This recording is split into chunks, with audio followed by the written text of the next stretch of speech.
Hey everybody and welcome back to our channel. In this video, we are going to learn how to refund an app purchase on Google Play Store.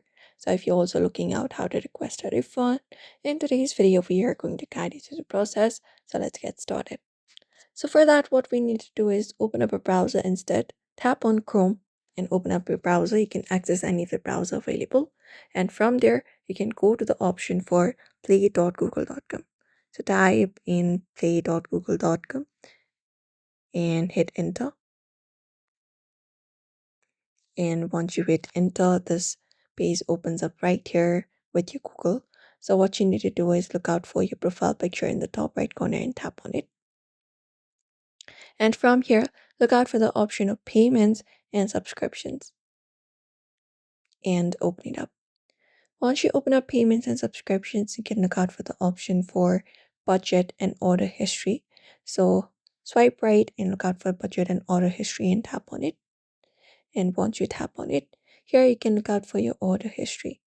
So you can just go over and find the order that you want to return and click on the option for reporting a problem. Here you can filter it out what order you are going to do that for, apps, movies, or all orders, and select the one from the given list which might be available like this. So from here you can just go over and select one of the order, and here just go over and select the option for reporting a problem, and from there you can select the option that describes your situation. So from there you can complete out the form and a note that you would like to refund, and once you do so you can click on submit. After you submit it, you will be finding a um, message right here that says that a request refund has been approved.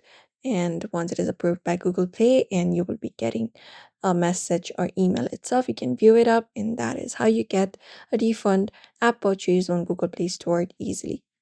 So that is it, everybody. You may follow up this method for that. So do not forget to give this video a like and also subscribe for more tips and tutorials.